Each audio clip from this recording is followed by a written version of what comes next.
स्थित प्रज्ञा, एक विमुक्त मन का रहस्य, एक लिबरेटेड मन का सीक्रेट। हम सभी जीवन में शांति की तलाश करते हैं, लेकिन ये शांति हमारे अंदर टिकती क्यों नहीं? देखा जाए तो हमारा जीवन दो चीजों पे टिका हुआ है। एक तो सफलता का शोर या मतलब सक्सेस का नॉइस, और विफलता का सन्नाट मतलब लॉस या हार जाने का साइलेंस। क्या हम अपनी जिंदगी में ये शोर और ये साइलेंस के अप्स एंड डाउन से ऊपर उठ सकते हैं क्या? तो इसी क्वेश्चन के आंसर के लिए आज सुबह जब मैंने भगवत गीता खोली तो निकला चैप्टर 2 वर्स 57, और ये मेंशन करता है इसी बात को जिसको कहते हैं स्थित प्रज्ञ।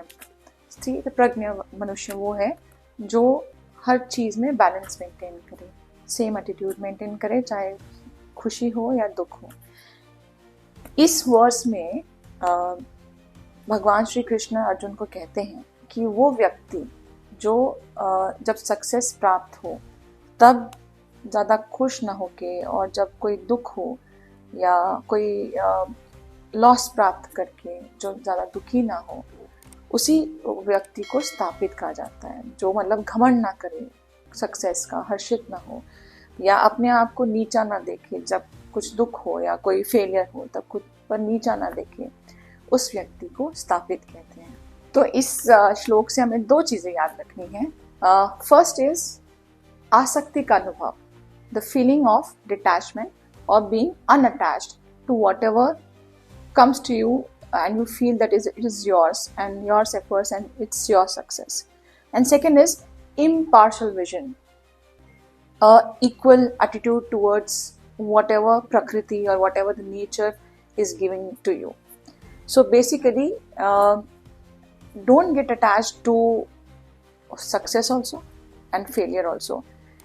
Don't गेट वेरी प्राउड या बहुत जल्दी खुश होके, एक्साइट होके सक्सेस की वजह से अपने आप को भूल ना जाना, अपना जो पाथ है उसको भूलना नहीं है, क्योंकि हमें आगे बढ़ते रहना है।